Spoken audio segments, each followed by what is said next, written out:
Bonsoir. Alors, cette vidéo est un petit peu particulière. Elle va peut-être même paraître surprenante pour certaines personnes. Mais je tenais publiquement à féliciter Karim Al-Hanifi pour sa conférence sur Mohammed dans la Bible. Alors, je suis chrétien. Est-ce qu'un chrétien peut féliciter un musulman pour son travail? Oui, pourquoi? Où est le problème? Par contre, est-ce à dire que j'arrive aux mêmes conclusions que lui et que je suis d'accord avec lui? Non, pas du tout. Cependant, force est de constater que, voilà, Karine, depuis que je te suis, je vois que tu fais un véritable travail d'investigation qui force le respect. Voilà. Donc même si on n'arrive pas aux mêmes conclusions. Alors il est vrai que j'ai réagi, tu as demandé sur Facebook que ceux qui ont vu la conférence puissent s'exprimer. Je t'ai donné mon avis, je t'ai d'ailleurs dit que tu avais fait un travail magistral, et c'est vrai, mais que tu ne m'avais pas convaincu, c'est toujours vrai, et que j'allais faire une réfutation. Ça va certainement prendre plusieurs vidéos, parce que moi je ne fais pas de la réfutation comme ça, j'allais dire spontanée. Je fais de la réfutation réfléchie et bien préparée. Enfin, pour ceux qui suivent mes vidéos sur YouTube, vous savez comment je fonctionne. Je fais un vrai travail de préparation et surtout de vérification. D'ailleurs, toi-même, tu encourages à vérifier. Donc, j'ai dit que j'allais faire une vidéo de réfutation et que j'allais t'apprendre certaines choses. Parce que je pense que je peux t'apprendre certaines choses, comme tu peux m'en apprendre aussi sur ta religion, hein, et certainement peut-être même dans le domaine du christianisme, de ma foi. Je pense que personne ne peut prétendre tout connaître sur tout. Si quelqu'un dit cela, c'est un prétentieux. Dieu seul sait tout. Et voilà, donc je n'arrive pas du tout aux mêmes conclusions. Cependant, force est de constater que ton travail est vraiment de très très bonne qualité, même si je pense que tu as encore des choses à apprendre, des choses que je sais, que tu ne sais peut-être pas, ou alors que tu sais dont tu ne tiens pas compte, je ne sais pas. En tout cas, moi je ferai mes vidéos de réfutation. Voilà. Et alors, ce que je trouve vraiment fabuleux dans ton approche, c'est que, et je trouve ça très très intéressant, c'est que tu encourages ceux qui t'écoutent à ne pas te suivre aveuglément. C'est ce que je dis moi aussi, hein, pour ceux qui m'écoutent. Tu les encourages à faire leurs propres recherches. Et ça, voilà, ça, je dis bravo, bravo, parce que c'est exactement ça. D'ailleurs, je trouve très intéressant, notamment dans ta série Vrai ou Faux. Alors pendant longtemps, j'entendais des musulmans disaient, parce qu'ils avaient entendu dans des vidéos, ils avaient suivi des vidéos et on leur avait enseigné que Mohammed est cité dans le Cantique des Cantiques. Et alors, on y avait droit, nous les chrétiens, avec tous ces musulmans qui nous répétaient vous êtes des ignorants, vous ne savez pas, Mohammed est cité dans le Cantique des Cantiques. On leur disait non, mais voilà, c'était nous. Karim Al-Hanifi arrive, il fait des études poussées et il fait des vidéos. Donc voilà, tu fais une vidéo pour leur expliquer que non, ils sont dans l'erreur. Et là, ils t'écoutent. Ils se disent ah oui, ben, j'ai appris quelque chose. Idem pour le porc interdit aux chrétiens, puisqu'il y en a qui prétendaient être plus chrétiens que les chrétiens parce qu'ils ne mangent pas de porc, et on leur disait mais non, on peut manger du porc, on peut manger de tout. Mais voilà, non, on est des ignorants. Mais Karim Al-Hanifi vient, et c'est très bien, parce que toi, il t'écoute. Et tu leur expliques qu'ils sont dans l'erreur, et là, du coup, voilà. Ça montre aussi le phénomène de... Alors, comment on peut appeler ça? Ceux qui suivent aveuglement des enseignants, et ils répètent, tout simplement, sans faire leurs propres investigations. Idem pour l'alcool, interdit aux juifs et aux chrétiens. Ouais, vous ne devez pas boire, et on nous cite des versets en plus. Mais Karim Al-Hanifi vient et leur démontre qu'ils sont dans l'erreur. En fait, tu nous aides d'une certaine manière à réfuter les contradicteurs. Donc en cela, bravo. Et pareil pour ceux, alors pendant longtemps on entendait il est interdit de lire la Bible, c'est un livre qui est maudit, c'est un livre rempli de fausseté, un livre falsifié. Et puis Karim Al-Hanifi arrive et tu leur expliques que oui, en tant que musulmans affermis, bien évidemment, vous pouvez lire la Bible, mais moi j'irai plus loin, je dirais que tout le monde doit pouvoir lire la Bible. Et puis là, du coup, oui, donc là tu es en train d'ouvrir des portes, mais en même temps tu restes fidèle à tes convictions, donc je trouve que c'est pour cela aussi que tu as du crédit vis-à-vis de ta communauté. Donc moi je trouve que c'est très intéressant, très très intéressant, et quand je dis félicitations, il n'y a aucune hypocrisie, Je ne suis pas du tout dans la flatterie, j'ai horreur de ça. D'ailleurs, j'ai eu des prises de bec avec certains allez, comment on peut dire ça, qui s'essayent, hein, à l'interreligieux. Voilà. Mais toi, par contre, tu forces le respect, même si j'arrive à des conclusions différentes. Alors, j'ai fait aussi cette vidéo parce qu'il y en a certains qui m'ont dit oui, parce qu'effectivement, aujourd'hui, j'ai publié 3 vidéos d'affilée. Et il y en a qui m'ont dit ah, tu as fait des vidéos pour contrer Karim. Je dis non, en fait, ça n'a rien à voir. C'est simplement dans mon temps de prière, j'avais des versets qui bouillonnaient en moi et j'avais à cœur de faire ces vidéos-là. Comment on pourrait dire ça, le calendrier a fait que voilà, ça c'est arrivé aujourd'hui, donc le lendemain de ta conférence, ou le surlendemain, je ne sais plus, enfin, ta conférence elle est récente, mais non, ces vidéos-là, je les fais et je les diffuse parce que je suis dans l'apologétique, moi aussi dans mon domaine. Voilà. Donc, ce que je tenais aussi à dire, c'est voilà, préciser cela, que les vidéos que j'ai fait là, que j'ai publiées, c'est pas pour contrer Karim Al-Hanifi. Il y en a qui sont fans du fight. La question est, est-ce qu'on peut être d'un avis différent, même de religions différentes, et se respecter? Pour moi, oui, il n'y a aucun problème. Les débats d'idées, je trouve que c'est enrichissant pour les uns comme pour les autres. Et j'en profite aussi justement pour mettre en garde, parce que ceux qui te suivent aujourd'hui peuvent te haïr et te renier demain, Karim, ça tu le sais. D'ailleurs, toi comme moi, nous nous sommes fait des ennemis parce que toi tu t'es fait des ennemis parmi ta communauté parce que tu as dit des choses qui n'ont pas plu à certains de ta communauté, et idem de mon côté. Voilà, la dernière vidéo que j'avais fait où je te félicitais aussi pour ton travail, puisque j'avais vu un débat où tu avais vraiment été très pertinent, et je le reconnaissais, donc ça a choqué des chrétiens qu'un chrétien puisse féliciter un musulman. Où est le souci? Si je vois qu'un musulman fait un excellent travail, même s'il arrive à des conclusions différentes des miennes, tu as au moins le mérite, toi, de faire un vrai travail personnel de recherche et d'investigation, et ça, pour moi, ça force le respect, même si on n'arrive pas aux mêmes conclusions. Et j'en profite donc pour dire à tous ceux qui écoutent finalement tes vidéos, les vidéos de n'importe qui, les miennes, hein, attention de ne pas suivre un homme, de ne jamais suivre aveuglément qui que ce soit. Parce qu'il faut savoir une chose aussi, c'est que chaque prédicateur aura des comptes à rendre. La Bible dit que ceux qui enseignent seront jugés plus sévèrement. C'est-à-dire qu'ils auront des comptes à rendre doublement.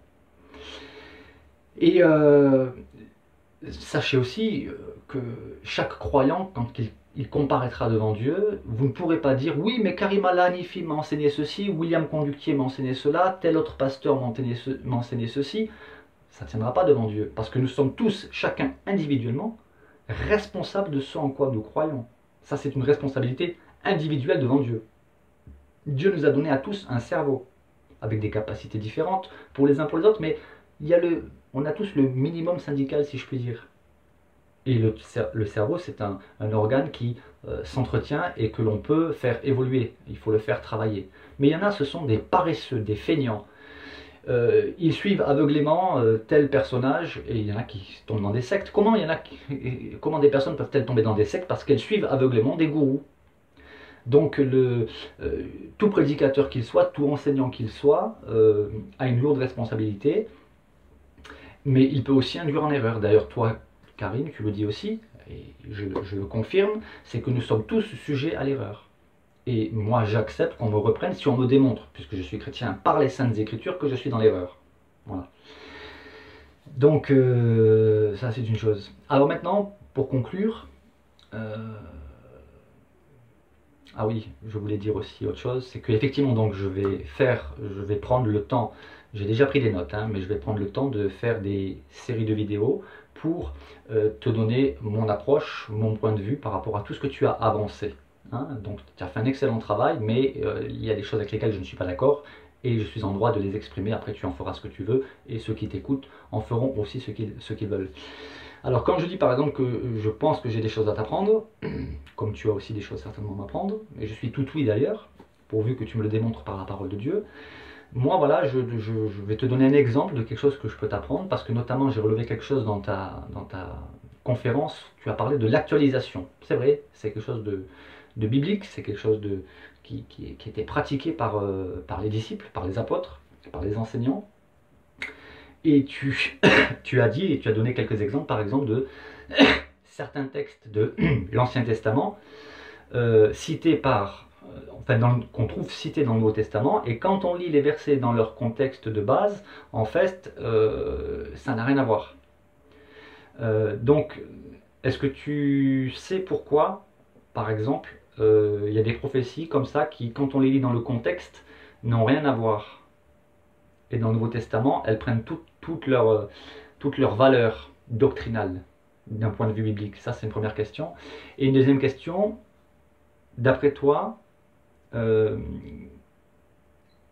comment les apôtres, sur quelle base, quelles règles, les apôtres pouvaient-ils citer les Écritures avec telle assurance et dire tel texte est l'accomplissement de tel texte, donc tel texte de l'Ancien Testament, tel événement, on va le dire différemment, tel événement, parce que souvent il est dit afin que s'accomplisse ce qui est écrit. Hein.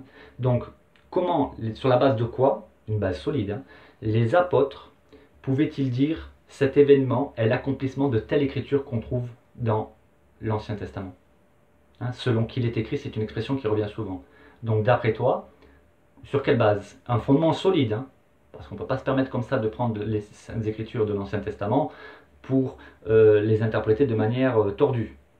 Et ils avaient donc une base solide, ils savaient ce qu'ils disaient. D'après toi, et si tu ne connais pas la réponse, ça montrera bien que je pourrais t'apprendre quelque chose. Si tu connais la réponse, alors tu m'impressionneras, mais en plus de ça, ça sera un bon tremplin pour t'amener sur un point auquel tu n'as peut-être pas pensé. Donc la question est simple, puisque les apôtres citaient des textes de l'Ancien Testament, comment pouvaient-ils être certains que c'était l'accomplissement de ce que disait un texte de l'Ancien Testament? Tel événement, par exemple, Ésaïe 7,14, voici la Vierge sera enceinte. Ils disent afin que s'accomplit Ésaïe 7,14. Ils citent Ésaïe chapitre 7 verset 14. Hein. Comment peuvent-ils être sûrs? Puisque lorsqu'on lit effectivement le texte, on peut se dire oui, mais ça ne correspond pas. Voilà. Tout ça pour dire que l'actualisation, en fait, on ne peut pas actualiser n'importe quoi, n'importe comment. On ne peut pas prendre des textes, parce que sinon, dans ce cas-là, on peut dire qu'on trouve Popeye dans l'Ancien Testament. Oui, bah oui, Samson, il avait une force surhumaine. D'autres vont dire, oui, Superman est écrit dans l'Ancien Testament, il était prophétisé. Même si c'est un personnage de cinéma, bon, je dis ça avec un peu d'humour, mais on pourrait dire, oui, Superman qui vole dans les airs, eh ben, on pourrait parler de Élie qui était transporté par le Saint-Esprit. Voilà. Donc on ne peut pas actualiser tout et n'importe quoi, il y a des règles de base. Voilà, ça c'est juste une petite question, si tu veux y répondre en vidéo, il n'y a pas de souci. Mais alors je vais peut-être la reformuler la question pour être sûr d'être bien compris. Comment les apôtres pouvaient-ils relier un événement de leur époque, de l'époque de la vie de Jésus, en disant ceci est l'accomplissement de tel texte de l'Ancien Testament, surtout quand on sait que quand on lit effectivement le texte, la prophétie dont il est question, elle peut être sujette de prime abord à d'autres interprétations. Donc, sachant qu'on ne peut pas interpréter la parole de Dieu n'importe comment, quelle était leur base solide? D'où tenaient-ils les informations que tel texte veut vraiment dire ceci ou cela? Voilà. Ça sera tout. Je vais m'accorder un petit temps de pause. Voilà, l'avantage de la technologie moderne, c'est qu'on peut mettre en pause pour réfléchir. C'est vrai que je suis assez perfectionniste et j'ai toujours le souci d'avoir oublié quelque chose, de me dire tiens, ça je voulais le dire, c'était important, donc ça permet de mettre en pause. Je pense que je vais conclure et certainement que lorsque j'aurai terminé cette vidéo, je me dirai ah tiens, il y a ça que j'aurais pu dire aussi, je le dirai dans une prochaine vidéo. En tout cas voilà ma conclusion. Félicitations, continue d'étudier comme tu le fais et que Dieu te bénisse. En tout cas, pour moi, tu fais un excellent travail, même si, comme je l'ai déjà dit, nous arrivons à des conclusions différentes. Voilà. Au plaisir. Heureusement que j'avais mis en pause, parce que là, je viens justement de penser à quelque chose. J'aimerais dire à toutes les personnes qui t'écoutent avec tellement d'attention, voire même d'admiration, j'aimerais vous dire, vous qui écoutez Karim, ça serait bien que vous commenciez peut-être à mettre en pratique ce qu'il vous dit, parce que j'ai pu voir dans les commentaires certaines personnes qui me sortent des vieilles vidéos, dans lesquelles, dans ces vidéos, on entend dire sont mis en évidence des arguments que Karim lui-même a démontés. Donc voilà, ça serait bien que vous mettiez en pratique ce que Karim vous dit, c'est-à-dire de vérifier vos sources, de faire vos recherches personnelles, d'étudier. Hein, ça serait bien. Et nous, en tant que chrétiens, ça nous évite à chaque fois de répéter la même chose. Parce qu'il y en a certains qui sont encore dans le vieux moulin, de répéter encore ce que pourtant toi, Karim, tu as démonté. Hein. Donc voilà, mettez en pratique ce que Karim vous dit, faites vos propres recherches et faites-vous votre propre opinion. Rien ne vaut une conviction personnelle, parce que c'est intime, c'est un droit que Dieu nous a donné. Nous avons le droit et la responsabilité d'avoir des convictions personnelles, pas du pré-mâché. Voilà. Donc Karim dans son domaine vous donne des pistes, moi dans mon domaine je donne d'autres pistes ou des contre-pistes, lui donne des arguments, moi je donne des contre-arguments, et puis d'autres chrétiens, etc., d'autres musulmans. Mais comment s'y retrouver dans tout ça, hein? Qui a raison? Moi je me mets à la place de quelqu'un. Ah oui, c'est ça aussi que je voulais dire. Heureusement que voilà. C'est que Karim, eh bien effectivement, c'est vrai que si je me mets, si, par exemple j'avais été musulman, ben c'est vrai que la conférence que tu as portée, c'est du pain béni si on peut dire, parce que se dire oui, purée, dans la Bible on parle de Mohamed, voilà, donc je trouve que c'est bien. Ce que je trouve un peu, qu'on peut dire ça, intéressant et même un peu risible quand même, c'est qu'aujourd'hui il y a un enthousiasme pour ceux qui disent ah vous voyez Mohamed est écrit dans la Bible, alors qu'il y a encore quelques années on nous criait à tue-tête votre Bible elle est fausse, elle est falsifiée, elle contient plein d'erreurs. Voilà. Bon voilà, je vais arrêter là, ça fait déjà 16 minutes. Allez, bénédiction sur vous et paix de la part de Dieu, le seul créateur. Amen.